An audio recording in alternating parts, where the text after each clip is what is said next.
चंदा बिलार पैसों का जी रहे हैं, फ्री फंड में निठल्ले लोग हैं।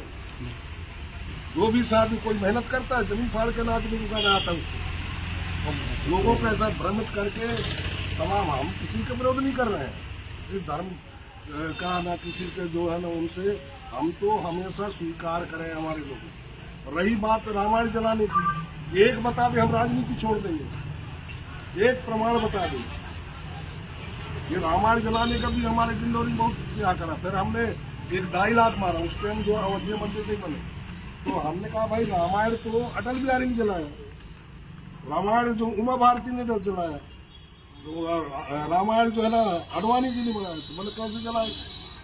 हमने कहा राम की कसम खाते वही मंदिर बनाएंगे, बरताल नहीं बताएंगे, ये कह रहे हैं। तो असली तो ये लोग हैं। हमारा एक प्रमाण कर दो, इसी ग्रंथ को अगर सभी धर्मों का हम क्यों जलाएंगे और हम दूसरों को क्षति को बनाए। हम खुद सहे हैं।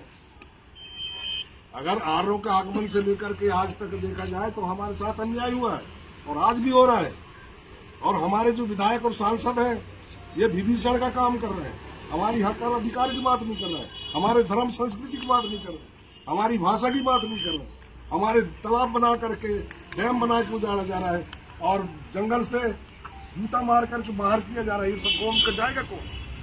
बाबा साहब अम्बेडकर ये सपना थोड़ी देखा, इसलिए बाबा साहब अम्बेडकर ने आरक्षण दिया था कि इनकी बहुलता से इनकी लोग चुन के जाएंगे।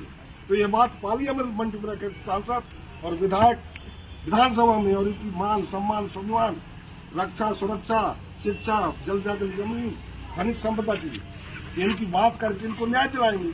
आज भाजपा की सरकार हमको पूरा उजाड़ा जा रहा है लगातार। प्रतिनिधित्व करने वाले तो आपके भी सगा संबंधी लोग हैं। अरे वही तो विभीषण मैं कह रहा हूँ ना, विभीषण नहीं होता तो रावण मरता नहीं, और ये गधे नहीं होते तो हमारी समाज साथ ये दुर्दशा। आज हमारे ऊपर हिसाब किया जा रहा है, एक विधायक सांसद नहीं बोल पाए। बताइए ना, आप खुद देखें हमारे ऊपर हमारे बहन बेटियों को नंगे घुमाया जा रहा है। कभी इनने क्या करें, राजपाल जैसे तो बोल नहीं पा रहे हैं। राजपाल राष्ट्रपति आज पेंडुलम बन के चल रही है। जब हमारी कानून को बिगाड़ा जा रहा है, हमारे कानून को शिथिल किया जा रहा है, तो इनको काहे के लिए गए?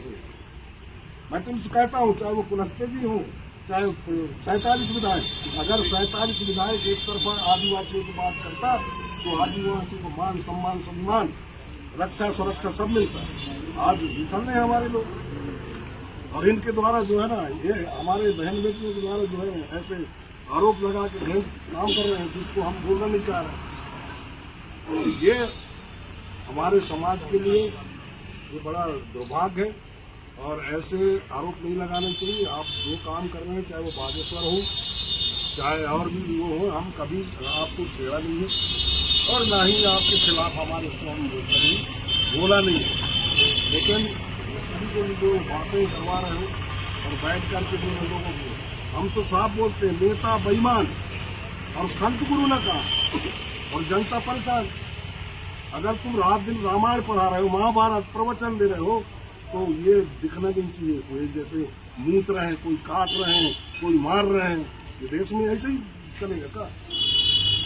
अगर इन लोगों ने रात दिन अगर प्रवचन दे करके और इतनी बड़ी जो है ना समाज को संबोधित करते हुए दिखना भी चाहिए। इसलिए कहते हैं नेता बेईमान और संत गुरु ना काम और जनता आज परेशान है।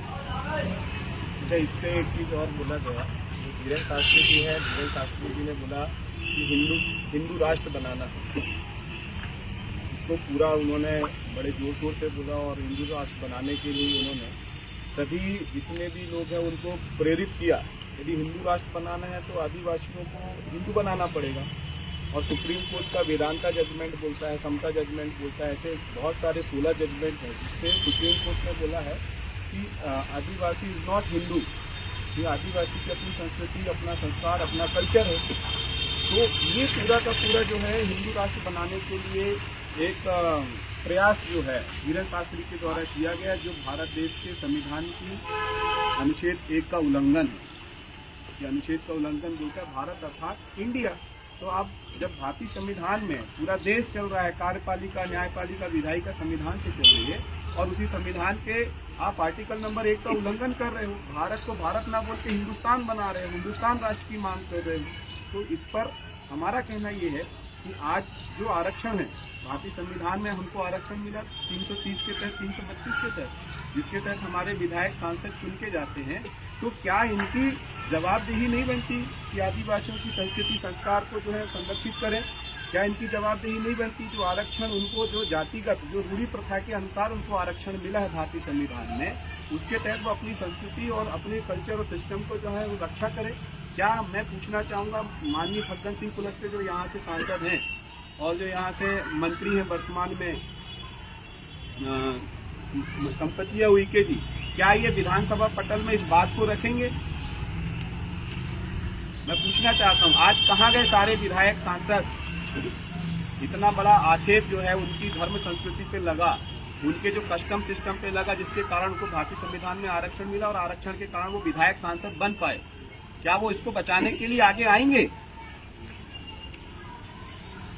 यदि कोई आगे नहीं आएगा तो मैं देश की जनता से, मध्य प्रदेश की जनता से आह्वान करना चाहूंगा कि ऐसे विधायक सांसद, चाहे वो किसी भी संगठन के हों, किसी भी दल के हों, जो आपके आरक्षण के लिए, आपकी अस्मिता और आपके अस्तित्व को बचाने के लिए विधानसभा और लोकसभा में नहीं लड़ सकते, जो आपके साथ में रोड में खड़े नहीं हो सकते, तो ऐसे लोगों को वोट देना बंद करें, अपने मत का दान करना बिल्कुल बंद करें। क्योंकि आपके मत का दान करके ये जो है आपके जल जंगल जमीन को उजाड़ने का काम और आपकी संस्कृति संस्कार को नष्ट करने का कार्य जो है ये लगातार करते चले आ रहे हैं। तो इनको रोकने की जवाबदेही अब देश की जनता है।